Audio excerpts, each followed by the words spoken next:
तो चलिए हम शुरू करते हैं।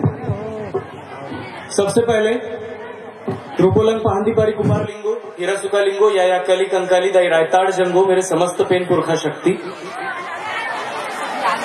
उनको मैं सेवा जोहार करता हूँ। और आज स्पेशली आज जो दिन है आप सभी को पता नहीं होगा, आज गोंडी भाषा दिन है। किन किन लोगों को पता था कि आज गोंडी भाषा दिन है?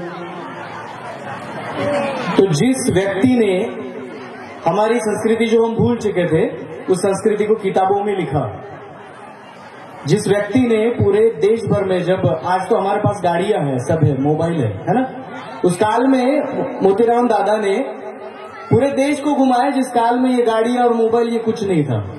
और उस काल में उन्होंने एक किताब लिखी जिस किताब का नाम है गोंडी पुनेम दर्शन, और जिस किताब के जरिए से हम आज सभी लोग यहाँ पे खड़े हैं ना, तो उनका आज जन्म दिवस है। तो एक ताली आप सबसे पहले कंगाली दादा के लिए बजाओ और दिल से बजाओ, है ना।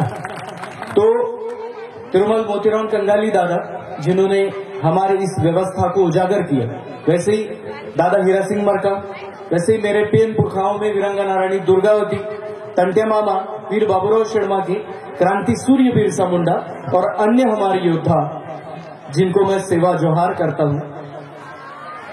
और हमारे लिंगो मंच, मैं जानता हूं कि हमारे जो सगा जन है उनको शाम को भी आना है, यहाँ पे बैठना है, मैं जानता हूं। तो फिर थोड़ा सा सुनते जाइए, मैं ज्यादा समय आपका नहीं लूंगा। जितने भी हमारे लिंगो मंच पर बुद्धिजीवी बैठे हैं सभी को एक ही बार में सेवा जोहार। और हमारा भूमिका वर्ग, उनको भी बहुत सेवा जोहार करता हूं। और सीधे मैं टॉपिक पे आता हूं। और महत्वपूर्ण बात यह है कि मैंने आने के बाद देखा कि आयोजन है बहुत बढ़िया हुआ है। जो भी बच्चे हैं, जो आलाम हैं और बहुत सारे बच्चे हैं जिन्होंने इस प्रोग्राम का आयोजन किया, बहुत ही खूब तरीके से। अभी भी बहुत सारे मातृशक्ति उठ के चली भी गई, अभी भी पितृशक्ति से ज्यादा मातृशक्ति यहाँ पे हाजिर है। और यही होती है कि परिवार को कहाँ ले जाना है और कहाँ रखना है, ये आप डिसाइड करती है ना। तो तालियां बजाइए अपने लिए। और सब आज पीला पीला दिख रहा है, बहुत बढ़िया। कमेटी ने बताया कि उनको पता ही नहीं था कि 2 फरवरी जो कंगाली दादा का गोंडी भाषा का दिवस होता है। लेकिन चलिए हम शुरू करते हैं कहीं से, तो फिर धीरे धीरे हमें पता चलते जाता है। ये कोई बड़ी बात नहीं है, लेकिन आपने अपनी गलती को सुधारा और यहाँ पे कंगाली दादा की फोटो को रखा, ये बहुत बड़ी बात होगी। तो हम सीधा टॉपिक पे आते हैं। मैं ये मानता हूँ कि बहुत सारे लोग, आपको हिंदी समझ रही है ना, क्योंकि मराठी से अच्छा मैं हिंदी बोल लेता हूँ बढ़िया से। मराठी भी आती है लेकिन हिंदी बढ़िया से बोल लेता हूँ, क्योंकि बाहर ही ज्यादा मेरे दौरे होते हैं, तो हिंदी में कंफर्टेबल हूँ। आप है, समझ रहे है ना। तो चलिए शुरू करते हैं। जैसे कि कहा गया, अभी का उदाहरण बताता हूँ आपको, 2-3 दिन पहले का। आप अगर व्हाट्सएप ग्रुप से लिंक है गोंडवाना के तो आपको पता होगा, बागेश्वर धाम नाम के एक बाबा है जो एमपी में रहते हैं। और उन्होंने क्या किया कि वो लोगों को रामायण, राम कथा वगैरह वगैरह बताते हैं। तो उनके मंच पे हमारी कोयतुरिन एक दाई गई थी, जो एक महिला थी, और उसने महिला ने गोंडवाना गणतंत्र पार्टी, दादा हीरा सिंह मरकाम और फिर भूमिका लोग इन पे सवाल उठाए। बहुत वीडियो वायरल हुए, हमारा समाज जगह जगह पे इसका विरोध कर रहा है ना। तो आपकी भी कोई टीम है, संस्था है, तो आप भी अपनी तरफ से इसका विरोध करिए, क्योंकि ये जरूरी है कि भारत के किसी भी कोने में हमारे गोंड समाज की बदनामी होती है, चाहे एमपी में हो, छत्तीसगढ़ में हो, उड़ीसा में, बिहार में हो, झारखंड में हो, हर जगह का गोंड आदमी सामने आना चाहिए, तब जाके हम सब एकजुट हो सकते हैं ना। तो बागेश्वर धाम नाम के एक बाबा है, बाबा कुछ नहीं है मेरे ख्याल से, वो फेस रीडिंग जानता है। एक्चुअली फेस रीडिंग यानी लोगों का चेहरा देख के उनका जो कैरेक्टर है वो बता देना, ये जादू नहीं है, इसका भी एक एजुकेशन है, इसका भी एक कोर्स होता है। तो ऐसी चीजें जानता है, लोगों को देख के कुछ पर्ची पे लिखते हैं और उसके बाद बताते हैं तुमको ये दिक्कत है, वो दिक्कत है। 10 में से 4 दिक्कत तो निकल के जाती है। आप सभी लोग हैं, मेरी मातृशक्ति है, मैं अगर 4 में से इतने में से 10 मातृशक्ति को खड़ा करूं और बोलूं कि आपके घुटने में दर्द होता है क्या, तो सब बोलेंगे आप, है ना।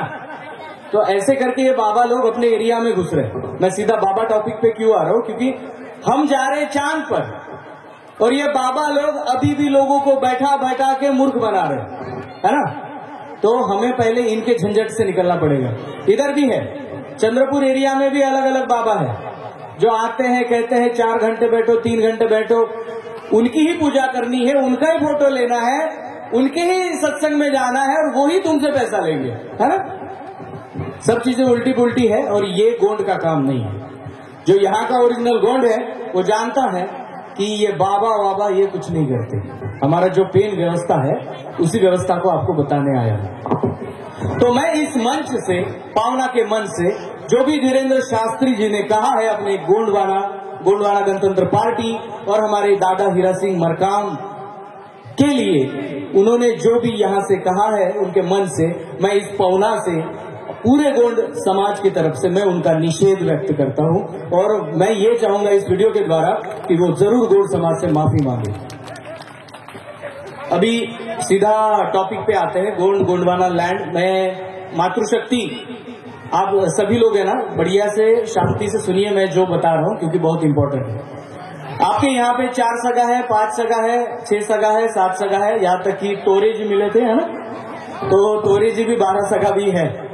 तो बहुत सारे सगा है। अगर गढ़चिरौली की उस पार जाएंगे आप तो 1 सगा, 2 सगा, 3 सगा मिलते हैं ना। मरकाम 3 सगा होते हैं, 1 का दुग्गा मिलते हैं। यानी हमें ये लगता है कि 4 से 7 इतने ही सगा महाराष्ट्र में है, लेकिन ऐसा नहीं है।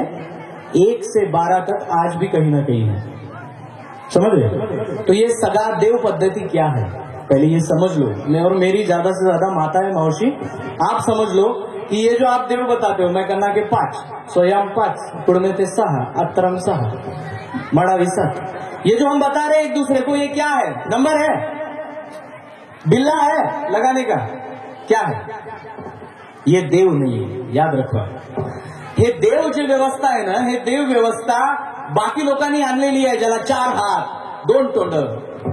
मग असं असतं तर आमच्या इतिहासकारांना खुदाईमध्ये 2 तोंडाचे आणि 4 हाताचे सांगाडे भेटले असते, भेटले का नाही? याचा अर्थ कोण? यांच्या ग्रंथामध्ये दैत्य, राक्षस, असुर, दानव ज्यांना म्हणलं गेलं ते इथले मूलवंशी, ते आम्ही। कारण आमचे लोक आधीपासून आणि आताही गोंड समाजातल्या माणसाची देहयष्टी पहा, तो मजबूत आणि दणकट आहे। आताही 4 नावे टाकला तरी तो घाबरत नाही। ही जी बाकी लोकांपेक्षा, बाहेरून येणाऱ्या लोकांपेक्षा इथल्या मूलवंशी माणसाची बॉडी, शैली ही दणकटच होती, तो उंचच होता। आताही आमचे बापजादे खूप फार उंच असायचे। आणि या लोकांना, बाहेरून आलेल्या लोकांनी काय म्हटलं? दस्य, दासू, असुर, दानव, पिशाच हे नावं त्यांच्या ग्रंथात भेटलेले। तर लक्षात घ्या, तुम्ही या देशातले राहणारे पहिले व्यक्ती आहात आणि जो पहिला माणूस असतो तो कुठल्याच धर्माशी संबंधच ठेवत नाही। तुम्हाला सरळ भाषेत सांगतो, आता जेवढे शाळेत गेलेले पोर आहेत सगळ्यांना माहित आहे, त्यांना 3री मध्ये की 4थी मध्ये इतिहास असतो। मानसाची गोष्ट आता आहे की नाही माहिती नाही, इतिहास असतो आणि इतिहासामध्ये सांगितलं जाते आपल्या लहान बाळांना की पहिले जे आदी मानव होते ते गुफेत राहायचे, है ना, गुफेत राहायचे, गुफेतच ते तिथेच टीम करून राहायचे, शिकार करायचे, खायचे, तिथे शैलचित्र आहे, त्यांनी केलेले रॉक पेंटिंग्स आहेत। मग तिथून माणसानं हळूहळू चाकाचा शोध लावला, आगीचा शोध लावला आणि हळूहळू माणसाला माहित झालं की पाण्याशिवाय जगणं नाही। मग एखाद्या नदीच्या किनारी त्याचे गाव बसू लागले आणि ही गाव व्यवस्था, ही शहर व्यवस्था, ही सगळी व्यवस्था बसवणारे सगळ्यात पहिले आम्ही। या जगात कोणी जर म्हणत असेल शेतीची क्रांती कुणी केली? आदी मानवाने केली। मी प्रूफ करू शकतो की शेतीची क्रांती ही आम्ही लोकांनी केली आणि म्हणून आम्ही युनिव्हर्सिटीमध्ये सुद्धा आमचे भाषण होतात, तिथेही छाती ठोकून सांगतो की आम्ही या देशाचे पहिले व्यक्ती, या शेतीची क्रांती आम्ही केली, गाव आम्ही बसवले, गावाची व्यवस्था आम्ही बसवली। आज जे संसद बनलाय ना ते आमच्या मांदीतून इन्स्पायर झालेलं आहे। तिथे राहिलेला कोणत्याही धर्माचा, जातीचा माणूस आमच्या शब्दाला टाळू शकत नाही। हा एवढा अधिकार, एवढं अभिमानानं आम्ही सांगू शकतो का? कारण तेवढं आपल्याकडे आहे। आणि याच गोष्टी मी तुम्हाला बुडापासून का सांगतोय? कारण या महत्वाच्या आहेत की गाव व्यवस्था, ही नार व्यवस्था का महत्वाची आहे। आधीच जर तुम्हाला सांगायचं झालं तर एक गाव असायचं, गावात एक पाटलाल असायचं। लोक म्हणतात, काही जवान पोरं येऊन मंचवर म्हणतात आम्ही 1750 वर्ष राज्य केलं, मग असं काय झालं की आम्ही गरीब झालो? त्याचं उत्तर आहे आपल्याकडे। 1750 वर्ष राज्य केलं आणि आपण राज्यच होतो।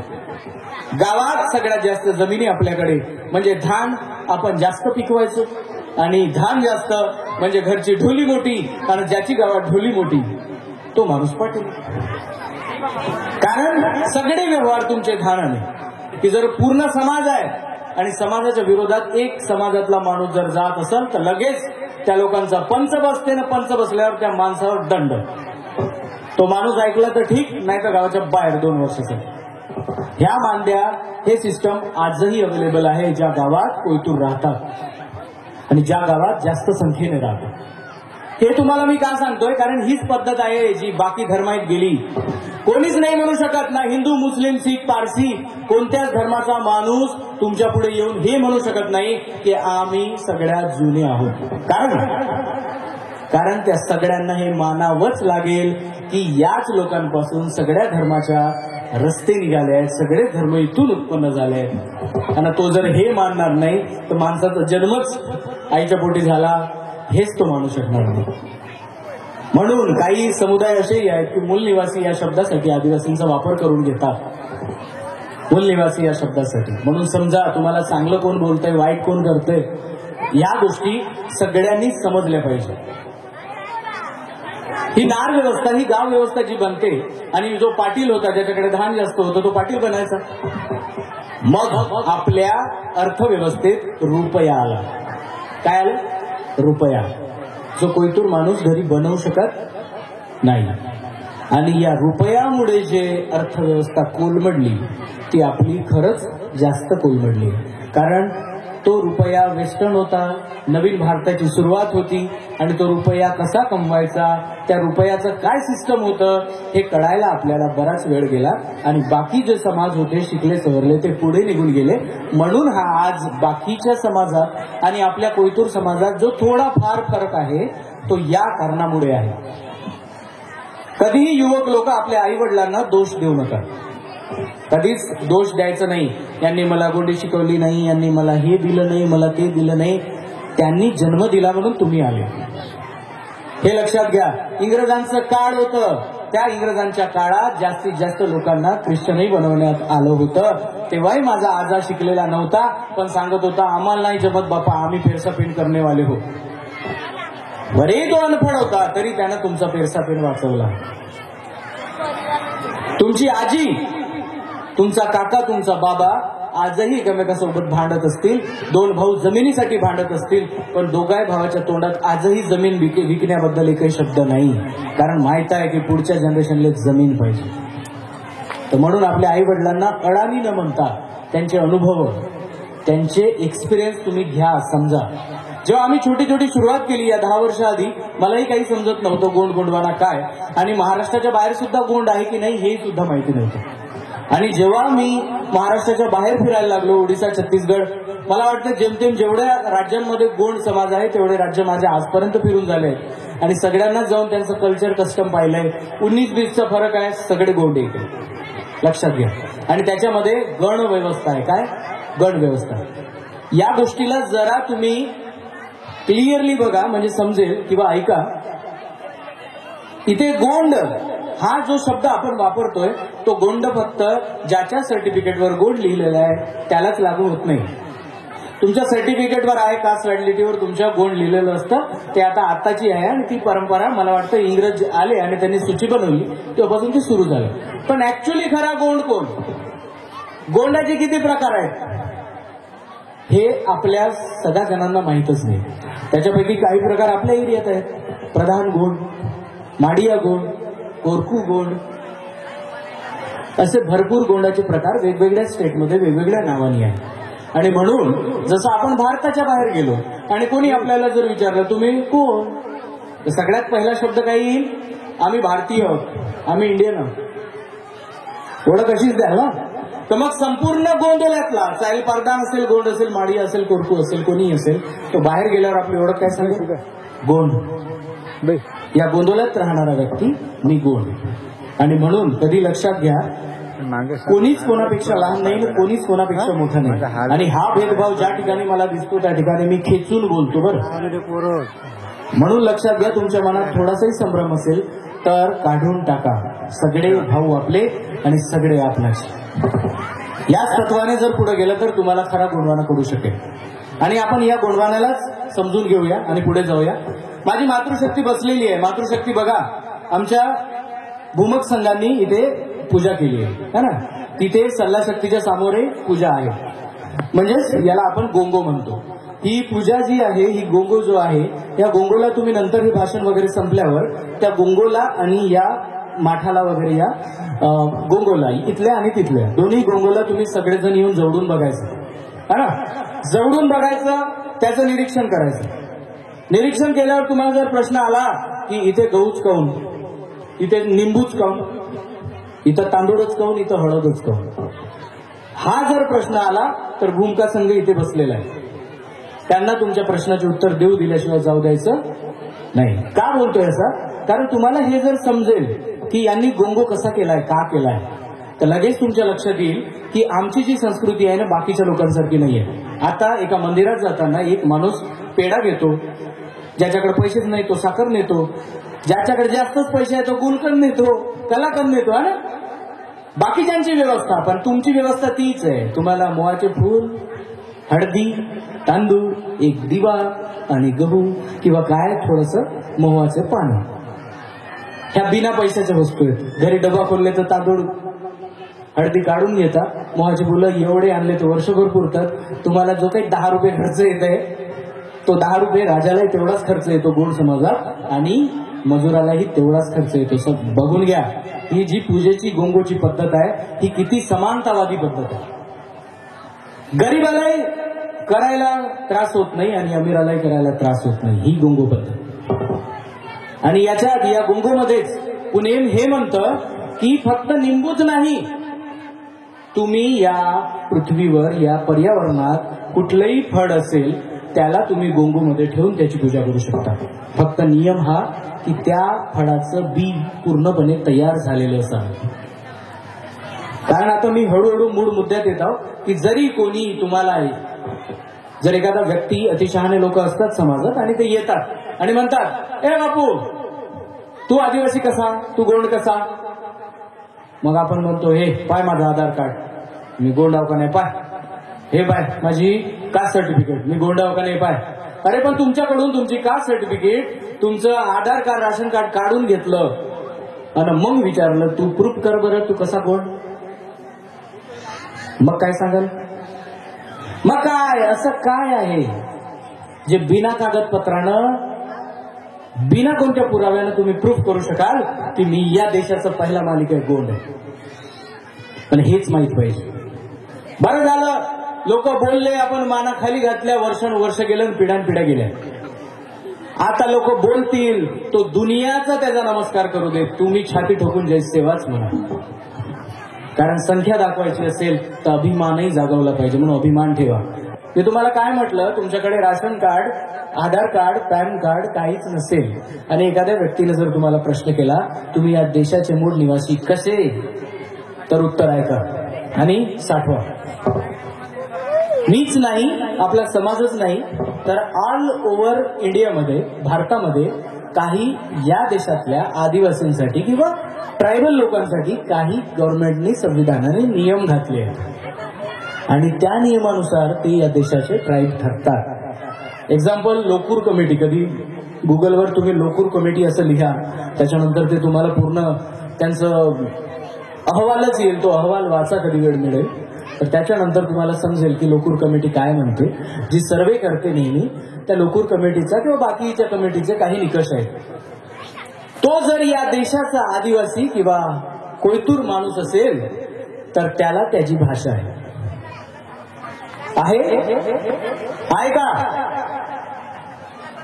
जर तो या देशाचा ट्राईब म्हणजे आदिवासी माणूस असेल तर त्याला त्याची न्याय व्यवस्था आहे. जर तो या देशाचा कोयतूर किंवा ट्रायबल आहे तर त्याला त्याचा कस्टमरी लॉ आहे, म्हणजेच त्याचा स्वतःचा कानून कायदा आहे. आणि म्हणून कोणी किती चांगलं तरी आपल्याला माहित आहे, मुंडा आणा लागते, बोला बनवा लागते, अहिग आणा लागते. हे जे सगळं नियम कायदे आहे हे कोणत्या पुस्तकात लिहून आहे का? नाही. तुमच्या सासून तुम्हाला सांगितलं, तुम्ही तुमच्या सुनेला सांगणार, बरोबर. तर हा कायदा जो लिहून नाहीये तो कायदा हजारो वर्षांना आला कसा. आणि म्हणून याला, हा जो कानून कायदा आहे कुठल्या धर्माला लागत नाही. आणि म्हणून मस्त शांतपणे तुम्हाला सांगतोय की जो या देशाचा ट्राईब असेल त्याच्याकडे त्याचा स्वतःचा कानून कायदा आहे, त्याला कुठल्या धर्माची गरज नाही. आणि तो या देशाचा जर ट्राईब असेल तर त्याच्याकडे त्याची शिक्षण व्यवस्था सुद्धा आहे, जी आज आपल्यात नाही, ज्याला आपण गोटूल व्यवस्था म्हणतो. मी काय म्हटलं, त्याची त्याला भाषा असते, त्याचा त्याला कानून कायदा असतो, त्याची त्याला न्याय व्यवस्था असते, त्याची त्याला शिक्षण व्यवस्था असते.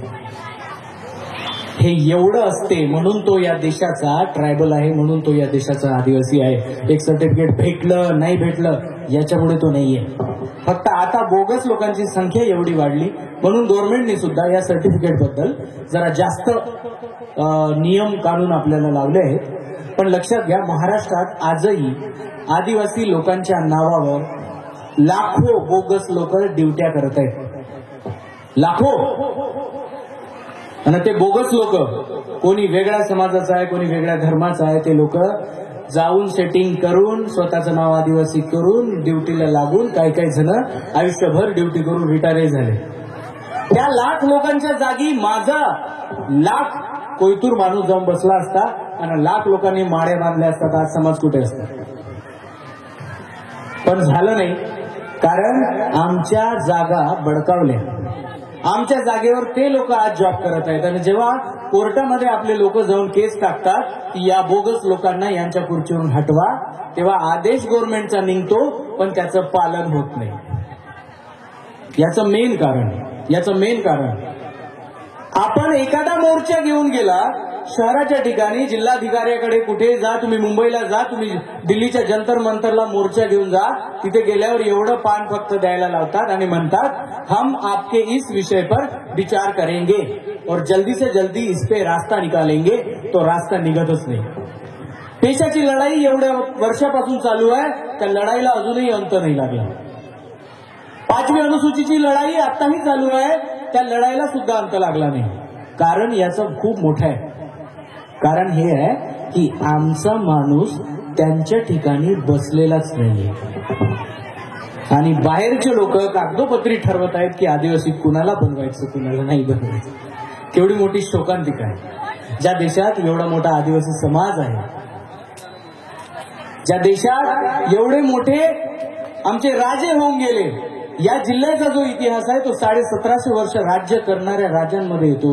आणि तेवढं असूनही आज आम्ही एखाद्या कार्यालयात जातो म्हटलं, जिल्हाधिकारी कार्यालयात सुद्धा जातो म्हटलं, तिथे आपला माणूस सापडत नाही.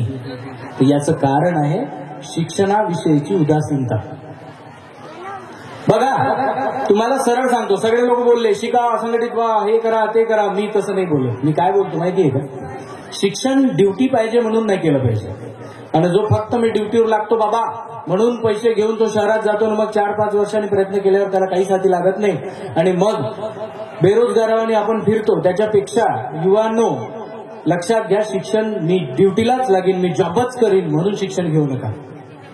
शिक्षण तुमचा सर्वांगीण विकासासाठी करा.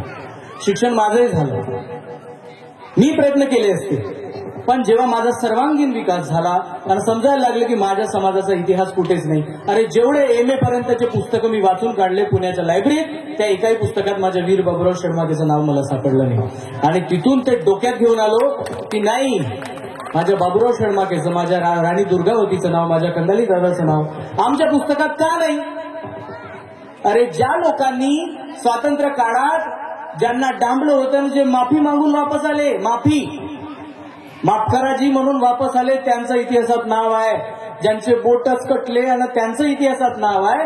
पण दिल्लीच्या ठिकाणी जेव्हा स्वतंत्र ध्वज फडकल्या जाते तेव्हा प्रधानमंत्रीचं भाषण असतं, तेव्हा त्या प्रधानमंत्रीच्या तोंडातून का एकही आमच्या योद्ध्याचं नाव निघत नाही. का असं का होत आहे? तर याचं कारण आहे की आम्ही शिकून त्या लेवलवर पोहोचलोच नाही. आणि म्हणून आपला जो आवाज आहे त्यांना माहिती आहे, वर्षातून 2 दिवस द्यायचे, 2 दिवस येतात नागपूरमध्ये, नागपूरचे रोड जाम करतात, घरी निघून गेल्यावर त्याला पत्ताही नाही की त्यांनी दिलेलं प्रयोजन ते पास झालं नाही झालं, साहेबापर्यंत गेलं, त्याचा कोणी पाठपुरावा करत नाही, हे त्यांना माहिती आहे. तर म्हणून मोर्चे काढून निषेध न करून आपले हक्क आपल्याला मिळणार नाहीयेत. घरी एक बाबूराव जन्माला घाला. काय म्हणतोय मी, घरी एक एक बाबूराव तयार करा. जो बाबूराव आजच्या काळात तलवार घेऊन घोड्यावर बसणार नाही. आजचा बाबूराव खिशाला पेन लावेल, हातात संविधान पकड़ेल और बोलेल, इस कायम कानून के तरफ से मेरे समाज में इतने इतने हक और मांगे हैं, आपको देनी पड़ेगी आणि सरकारला झक मारून ते द्यावं लागेल. कळतंय मी काय बोलतो?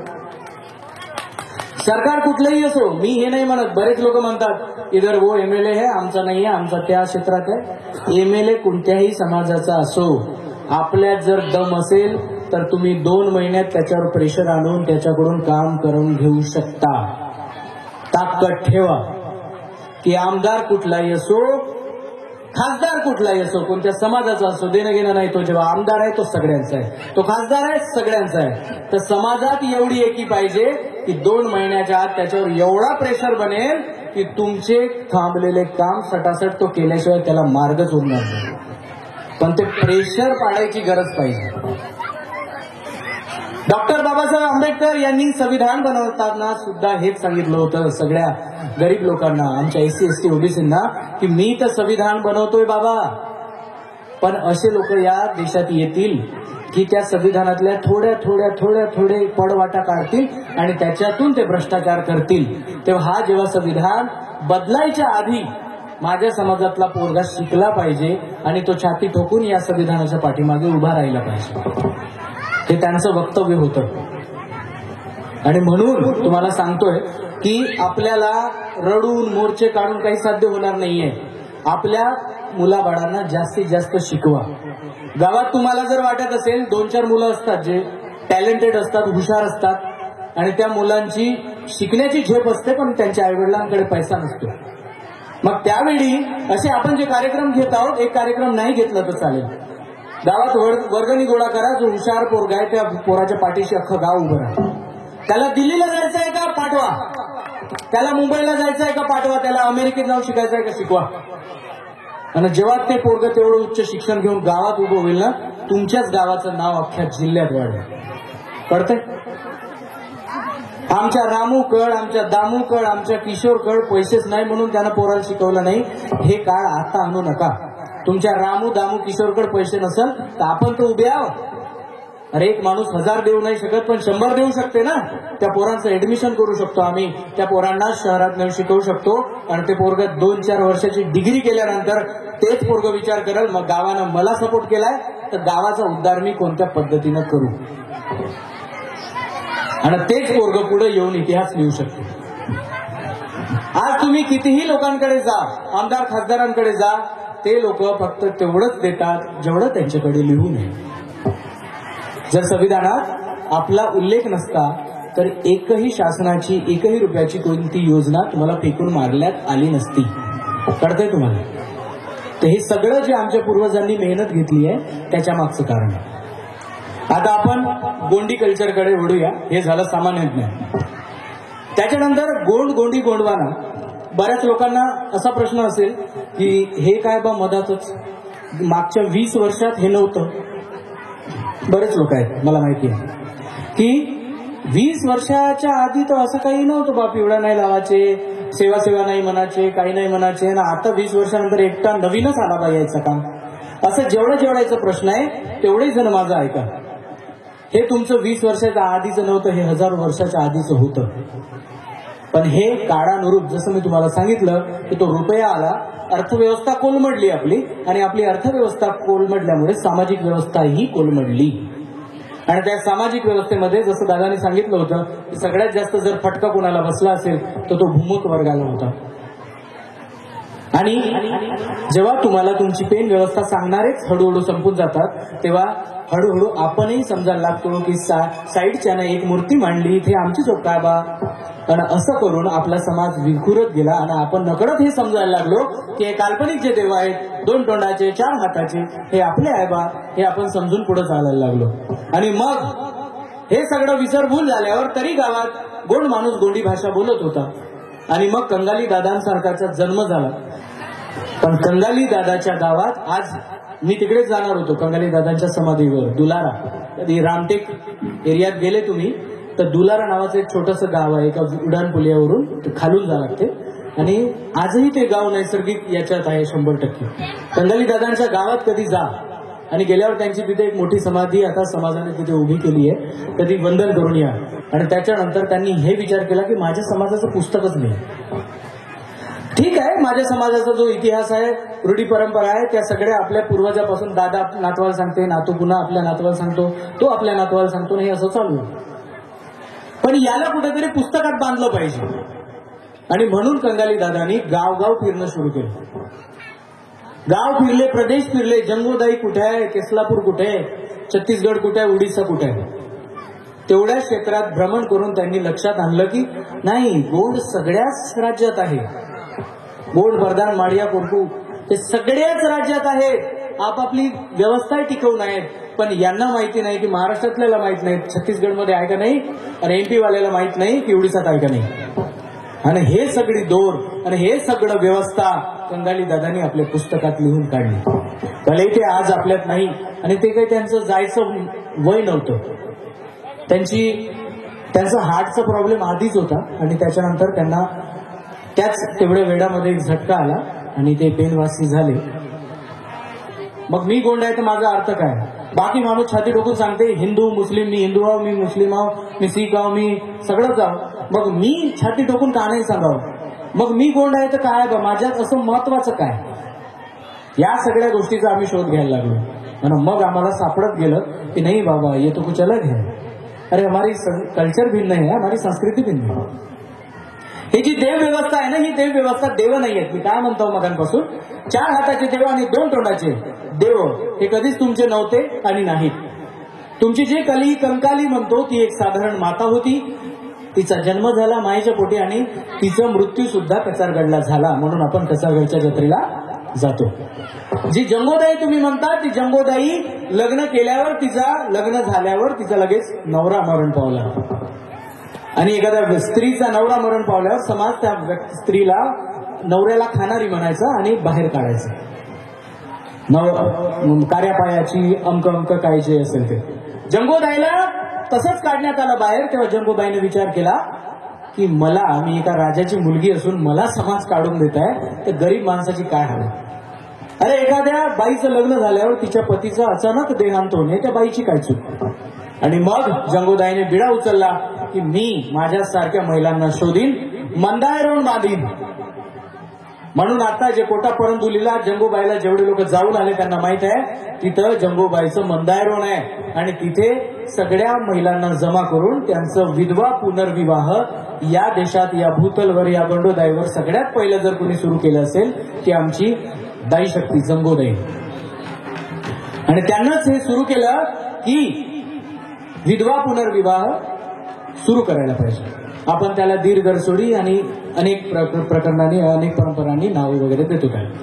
त्याच्यानंतर कलिदाई सुद्धा आईच्या पोटी जन्मली. एक साधारण व्यक्ती होते, त्यांचं कार्य मोठं होतं म्हणून ते आमचे पेन व्यवस्थित आहे. कुपारलिंगो त्यांचं जर पाहाल तर रुपोलंग नाव होतं, आणि त्यांनी सुद्धा याच्यात भ्रमण केलं. बरं, कुपारलिंगोचं भ्रमण फार महत्वाचं आहे. कुपारलिंगोनी जेव्हा या देशाचं भ्रमण केलं तेव्हा त्यांना समजलं की अरे आसाम मधल्या माणसाचा चेहरा थोडासा वेगळा आहे, एमपीतल्या वेगळा आहे, महाराष्ट्रातल्या वेगळा आहे. जसं तुम्ही कर्नाटक जाल थोडं जास्त काढत आणि तमिळनाडूमध्ये गेलं तर काढत. हे जे चेहऱ्याचे फरक आहे सांगत सगळे गोंड आहे. मग यांचे चेहरे भिन्न आहेत, यांची शरीरयष्टी भिन्न आहे, यांच्या भाषा थोड्या फरक. उडीसाची गोंडी आज ऐकाल तर काही समजत नाही, आपल्याकडली आपण त्याला ऐकवली तर त्यालाही समजत नाही. गोंडीच आहे, छटा वेगळ्या, गोंडच आहेत, त्यांचे प्रकार वेगळे. मग कुपारलिंगोने विचार केला मी एवढं भ्रमण करतोय तर या भ्रमणामध्ये मला काय पाहायला मिळालं. तेव्हा समजलं की अलग वेगवेगळ्या क्षेत्रात वेगवेगळ्या या जमिनीत धातू आहेत. तर आपण इथे होतो की कुपारलिंगो जेव्हा भ्रमणवर होते तेव्हा त्यांना हे दिसलं की वेगवेगळ्या क्षेत्रात वेगवेगळ्या जमिनीमध्ये खनिज आहे. खनिज कुठे लोहा सापडतं, सूर्याकडे पाहिलं का तिथे लोहा सापडतं, कुठे तांबा सापडतं, कुठे जर्मन सापडतं. म्हणजे वेगवेगळे धातू इथल्या जमिनीत आहेत. मग कुपारलिंगोने विचार केला की हे धातू जे आहेत ते काय आपल्या रक्तात असतात का? तर त्याचं उत्तर मिळालं हो, तुमच्या ज्या जमिनीत ज्या धातूचं जास्त प्रमाण आहे तिथे राहणाऱ्या लोकांमध्ये सुद्धा, ब्लडमध्ये सुद्धा त्या धातूचं प्रमाण सापडतं. मग असं असेल तर मग कसं काय? त्या जमिनीत उगणारे झाड हे तिथले पाळीव प्राणी खातात, जशी शेळी पाला खाते आणि त्याच्यावर गुजराण करणारे आमचे पाळीव प्राणी, आणि कधी कधी आम्ही त्यांचं सेवन करणारे आम्ही लोक. कळतंय तुम्हाला? अशा प्रकारे सायकलने सुद्धा तो धातू तिथल्या राहणाऱ्या व्यक्तीच्या ब्लड मध्ये सुद्धा दिसून पडतो. हा शोध त्या काळचा, ज्या काळचा कुपरलिंगो, ज्या काळात कुपरलिंगोनी भ्रमण केलं, आणि भ्रमण केल्यानंतर त्यांना हे समजलं की वेगवेगळ्या क्षेत्रात जमिनीच्या अंदर वेगवेगळे धातू सुद्धा आहेत, आणि म्हणून ही तुमची जी गोत्र व्यवस्था आहे, ही तुमची जी पेन व्यवस्था, सगा व्यवस्था आहे, जे तुम्ही 5, 4, 3, 2 सांगता, हे देव नाहीये, हे धातू आहेत, जमिनीत मिळणारे धातू आणि त्यांची वेगवेगळी नावं. आज माझे 5 सगा मी 5 देवामधून सांगतो. आहाराऊड, महाराऊड, रेकाराऊड, मेकाराऊड, दोंदल्याराऊड, हे माझ्या पेन सगाची नावं आहेत 5. याची अर्थ सुद्धा काढण्याची कोशिश आमची सुरू आहे. केबीके सोबत आमचं हेच काम चाललेलं आहे की कसं कुपारलिंगोचा जो उद्दिष्ट होता पेन सगा बनवण्याचा, काय तो सक्सेस झाला. आणि मला असं वाटते आपले नियम काढून घेऊन चालत नाही.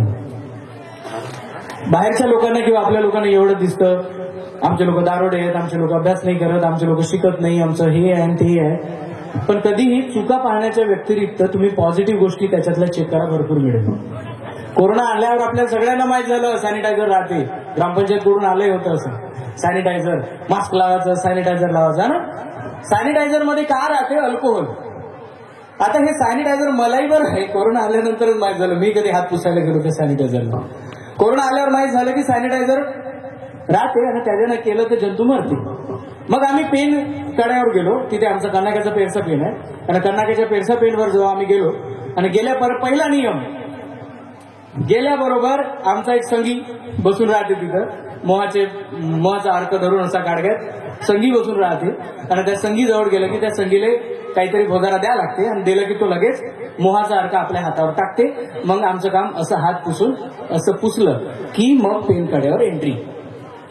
हा नियम जेव्हा मी पाहिला तेव्हा माझ्या लक्षात आलं की या जगातलं पहिलं सॅनिटायझरही बनवणार आहे आपण.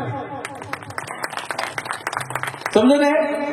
हे आमच्या पूर्वजांनी जो नियम पाडला, संगी बसते, संगीला बोजारा द्या, हातावर अल्कोहोल घ्या, असं पुसून जा. कारण कर्नाटकाच्या पेन कड्यावर अनेक गावचे कर्नाटकी येत आहेत. कोणत्या गावात काय बिमाऱ्या चालू आहेत, कोणत्या गावात कोणती परिस्थिती आहे तुम्हाला माहिती आहे का? नाही. मग सगळ्यांना हा नियम आहे की कोणताही कर्नाटक येईल तर पहिला हात पुसून त्या अल्कोहोलला हात पुसून अंदर तसं. जेव्हा मी छत्तीसगडमध्ये गेलो आणि आमच्या समोर गोंगो होती, असाच गोंगो होता, असाच प्रोग्राम होता, आणि त्यांना मी जेव्हा विचारलं की दादा आपके बॉटल में क्या है, तो बोले कि महुआ का अर्क है. जी महुआ का अर्क है, तो क्या करने वाले हैं आप? नहीं हम पेन को थोड़ा सा डालने वाले हैं. तो मैं बोला यही क्यों डाल रहे हैं आप, नदी का पानी क्यों नहीं डाले? हा, मोहाचंच काऊन टाकलं तुम्ही, नदीचं पाणी काऊन टाकलं नाही? त्या छत्तीसगडवाल्या सगळ्यांनी जे बुजुर्ग होते त्यांनी ही गोष्ट इथं क्लिअर केली की बघा म्हणे पेन व्यवस्थेला नदीचं पाणी सुद्धा आम्ही टाकत नाही, त्यामध्ये सुद्धा बॅक्टेरिया असतो, आम्ही त्याला शुद्ध मानत नाही. कुठल्या नाल्याचं पाणी आम्ही टाकत नाही, कारण पेन आमचे सर्वोच्च आहेत, आणि त्या सर्वोच्च पेनाला आम्ही वाफेतून बनलेलं आमचं पवित्र झाड असलेलं मोहाचं अर्क आम्ही तिथे वाहतो. हे त्यांचं कारण होतं. आणि आपल्याकडे आपण फक्त नाव केलं, मोठा देव करायचा आहे तर डबकीभर आणलीच पाहिजे, आणि मोठा देव तिकडे शिजला नाही शिजला कोणाला माहिती नाही, इकडेच सगळे पेवंटून. पूर्वजांनी जी गोष्ट छान सुरू केली त्या गोष्टीला आम्ही इकडे आणून बिघडवलं. कधी लक्षात घ्या, तुमचा मोठा देव करता का? पेरसा पेन होतो, तर मग जेव्हा करता तेव्हा लक्षात घ्या त्या दिवशी, गोंगोच्या दिवशी तुमचा बाप, सोयरा, आजा कुणीच दारू व्यसन घ्यायचं नाही. जसे तुम्ही म्हणता ना घरात गावाच्या बाहेर मटण शिजली तर बरी लागते, तर तसंच बिना चपलीनं अनवानी जायचं पेरसा पेनकडे, बिना दारूनं मटण खाऊन यायचं, आणि त्याच्या दुसऱ्या दिवशी तुम्ही सोयऱ्याच्या मांडी लावून बसा, काही विषय नाही. पण कमीत कमी आपले सण, तीज, त्योहार जे पेरसा पेन असतात त्याला तुम्ही दारू पिऊन बदनाम करू नका. काय म्हणतोय? कारण तुमचे मुलं लहान लहान आहेत. आज त्यांना फक्त एवढंच माहित आहे बाबा मोठा देव करायला आम्हाला नाही काय, पण येणाऱ्या 4 वर्षानंतर त्याला समजते की माझा पेरसा पेन आहे. मग तोच म्हणते, बाबा पेरसा पेन जवळ येत आहे, तयारी करावी लागते. आणि तुम्ही जर आतापासून लहान पोराच्या पुढं सगळे सोयरे धायरे बसून जर पीत असाल तर 20 वर्षानंतर तुमचे पोरांना त्याचे मेवणे तिथंच बसणार आहे. कारण त्यांना हेच वाटणार आहे की इथं घेतल्या जाते. म्हणून हे सांगण्याची कला. बऱ्याच लोकांना आपल्या पेनकडे माहित नाही. मला माहिती आहे बरेच लोक आहेत त्याच्यात की त्यांना आपला पेरसा पेन आहे कुठे ते माहित नाही. मला वाटतं भूमिका संघांना भरपूर याची माहिती असते आणि त्याच्यानंतर तुम्ही ते त्यांना विचारू शकता की मी परचा के, मी कोवा, मी सिडाम, तर माझा पेरसा पेन कुठे आहे. आणि ज्याला जे सापडलं त्या पेरसा पेनच्या पेन कड्यावर यावर्षी सगळ्यांनी जायचं. पेरसा पेनची तिथी आली की सगळ्यांच्या पेन कड्यावर पेरसा पेन होते. आपलं शोधायचं, ज्या गावात असेल तिथे पोहोचायचं आणि त्यांची भेट घ्यायची. काय म्हणतोय मी? कारण जोपर्यंत तुम्ही तुमच्या मेन पेरसा पेन कड्यावर जात नाही तुम्हाला असं भासच होत नाही की मी काहीतरी मिळवलं. कळलं? तर तुम्ही स्वतःची व्यवस्था आधी जोपासा, सांभाळा. आज तुम्ही आहात, तुम्ही ऐकत आहात. तुम्ही जर माहीत केलं की तुमचा पेरसा पेन कुठं आहे, जसं मी आहे, राहुल आहे, माझं पेरसा पेन आहे मरला वाईला तेलंगणाकडे. माझं पोरगं मला जर जेव्हा विचारल बाबा आपलं पेरसा पेन पेनकडा कुठं आहे, तर मी त्याला छाती टोकून सांगेन मरला वाईला आहे बापू आणि आपल्याला जायचं. पण हाच प्रश्न एखादा कोणी बाहेरचा माणूस येऊन केला ना आपण बोललो नाही की मग त्यांना हेच वाटतं. आणि तेच मी आता सुरुवातीला जे बोललो की 20 वर्ष आधी काहीच नव्हतं असं गोंडवाना गिंडवाना, पण आता 20 वर्षातच कोटून आला बा म्हणून हे बाया बोलणं सुरू होते. म्हणून लक्षात घ्या हे आधीच होतं, हे दबलं होतं आणि त्यांना आपण बाहेर आणण्याचं काम करतो. आणि परत फुलावर आणि बीजावर येऊन मी माझं वक्तव्य थांबवतो कारण बराच वेळ झाला. आणि सूत्रसंचालक खूप छान सूत्रसंचालन करतायत आणि माहोलही मस्त आहे. एक मूल बीज कन्सेप्ट तुम्हाला सांगतो आणि इथे मी थांबतो. बघा काकू मावशी, हे तुमच्यासाठी महत्वाचं आहे. जे भूमकांनी ना महुआ फुल जास्त वापरलंय, मोहाचं फुल वापरलंय. तुम्ही तिथे बघितलं असेल, इथे बघितलं. मोहाचे फुलं किंवा आपण मोहाच्याच फुलांचे हार वापरतोय. तर हे भूमक जे करतायत ना याच्या मागे फार मोठं कारण आहे बरं. आपण कोण? आदिवासी, कोयतूर, ट्राईब, है ना, वेगवेगळे नावं, वेगवेगळे संबोधन. पण आपलं महत्वाचं काम का? प्रकृति पूजक. कोई भी बड़ा आदमी मंच पे आता है, जब बोलता है तो वो एक ही बोलता है, आदिवासी प्रकृति पूजक होते हैं. तर मग जो प्रकृतीची पूजा करतो तो प्रकृतीला मारेल का? जो प्रकृतीची पूजा करतो तो प्रकृतीला मारेल का? नाही मारू शकत. आम्ही या प्रकृतीचे, या पर्यावरणाचे पूजक आहोत.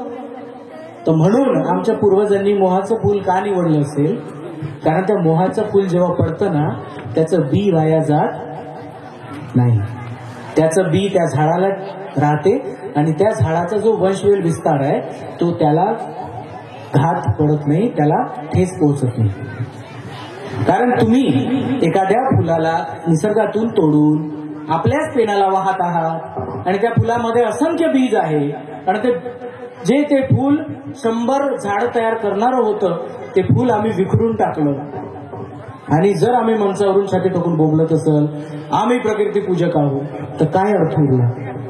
आम्ही झाडं वाचवणारे आहोत. आणि त्याच्यामुळे तुमच्या पूर्वजांनी, आमच्या पूर्वजांनी हे नियम घालून दिलं. त्यांच्या काळात का फुलं नव्हते का? हे आपल्याच काळात उगवले का झेंडू? त्यांच्या काळातही होते. तरी आमचे पूर्वज फक्त न फक्त मोहाचं फूल टाकत होते. त्याच्या मागं कन्सेप्टच हा होता की बिया वाया जाऊ द्यायच्या नाही कुठल्याही झाडाच्या. कारण त्या बिया जर वाया गेल्या तर आम्ही प्रकृतीपूजक म्हणण्यात काही अर्थ नाही. आणि म्हणून तेव्हा खूप सारं एक रांग पाडून, सारा पाडून झाडं लावायची गरज राहत नव्हती. एका पोरानं आंबा खाऊन फेकला की दुसऱ्या वर्षी तिथं आंबा उगवायचा, तो आंबा पुढच्या पिढीला आंबा खाऊ द्यायचा. नॅचरल झाडं वापायची, नॅचरल. कारण नियमच हा की कोणत्याही झाडाला त्याचं बी परिपक्व झाल्याशिवाय तोडायचं नाही, त्याचं फळ तोडायचं नाही. हे नियम पुणेंचं की कोणत्याही झाडाचं फळामध्ये बी निर्माण झाल्याशिवाय त्या फळाला तोडायचं नाही. हा आपल्या पूर्वजांनी सांगितलेला नियम. पण कसा सांगितला? असं नाही सांगितलं. तो सांगला बापू आंब्याचं झाड आहे, आंब्याचा देव होवाचा आहे, खाऊ नको. काय बोलला तो? तुमचे बाबा काय बोलले? आंब्याचा देव होवाचा आहे, खाऊ नको. त्याच्या मागे हाच हेतू की आंब्याचं बी झाल्याशिवाय आंब्याला तोडून खायचं नाही, कारण आम्ही बी वाचवणारे माणसं आहोत. झाड निघून जातील पण जो बीज जमा करतो तो पर्यावरणाला कधीही कुठेही फुलवू शकतो ना. म्हणून आमच्या पूर्वजांनी फक्त हे तुम्हाला एक्सप्लेन करून सांगलं नाही, पण एवढं म्हणलं बापू देव झाल्याशिवाय खायचं नाही. पण देव कधी झाला?